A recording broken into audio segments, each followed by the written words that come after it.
আসসালামু আলাইকুম। বিখ্যাত আবিদ মুহাম্মদ ইবনু ওয়াসি একবার ত্বকের ক্ষয়রোগে আক্রান্ত হয়েছিলেন।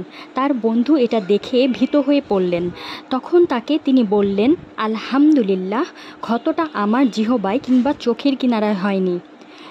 এক গরিব অসুস্থ অন্ধ এবং প্রতিবন্ধী লোককে প্রায় সব সময় বলতে শোনা যেত, প্রশংসা শুধুই আল্লাহর, যিনি আমাকে তার অনেক বান্দার থেকে বেশি অগ্রাধিকার দিয়েছেন। এটা শুনে একজন লোক তাকে বললেন, আপনার উপর আল্লাহর রহমত বর্ষিত হোক। আল্লাহ তাআলা আপনাকে কোন দিক দিয়ে অগ্রাধিকার দিয়েছেন? অন্ধ লোকটি জবাব দিলেন, তিনি আমাকে একটি জিহ্বা দিয়েছেন, যা দিয়ে তার জিকির করতে পারি, তার প্রশংসা জ্ঞাপনকারী হৃদয় দিয়েছেন এবং বিপদে সহিষ্ণুতা অবলম্বনকারী একটি দেহ দান করেছেন। আল্লাহর শুকরিয়া আদায় করুন এবং নিজের সমস্যাকে ছোট ভাবুন, কেননা এই দুর্ভাগ্য আপনার দীনদারিতাকে আক্রান্ত করেনি। উমর ইবনুল খাত্তাব রাদিয়াল্লাহু তাআলা আনহু বলেন, আমার উপর আপতিত প্রত্যেকটা বিপদের মধ্যে আমি 4টা কল্যাণ অবলোকন করি। 1. বিপদটা আমার দিনের ক্ষেত্রে ছিল না। 2. আমাকে এই কঠিন পরিস্থিতিতে সংযম অবলম্বন করা থেকে বিরত রাখা হয়নি। 3. এর চেয়ে বড় বিপদ হতে পারত। 4. আর আমি এটার জন্য আল্লাহর কাছে প্রতিদান আশা করি। আপনার প্রতি আল্লাহ প্রদত্ত নিয়ামতের কথা স্মরণ করে বর্তমান সমস্যাটাকে তুচ্ছ মনে করুন। এই বিষয়টা কতই না দুঃখজনক যে আপনার প্রতি বর্ষিত অজস্র নিয়ামতের ব্যাপারটাতে আমাদের দৃষ্টি এড়িয়ে যায়।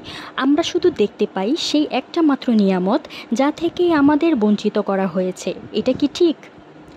যখন উরওয়া বিন জুবাইর রাদিয়াল্লাহু তাআলা আনহু এর পা কর্তন করা হয়, তখন ইবনু তালহা রাদিয়াল্লাহু তাআলা আনহু তাকে বলেন, আল্লাহ তাআলা তো আপনার জন্য শরীরের বেশিরভাগ অঙ্গই অক্ষত রেখেছেন, অন্তর, জিহবা, 2টো চোখ, 2টো হাত এবং একটা পা। উরওয়া রাদিয়াল্লাহু তাআলা আনহু বললেন, আপনার থেকে উত্তমভাবে কেউই আমার প্রতি সমবেদনা জ্ঞাপন করেনি।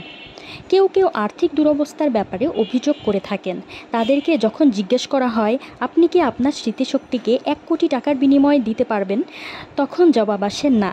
তাহলে আপনার শ্রবণ শক্তিকে? একই জবাব আসে। আপনার বাকশক্তি, আপনার অন্তর? প্রতিবারই উত্তর আসেন না।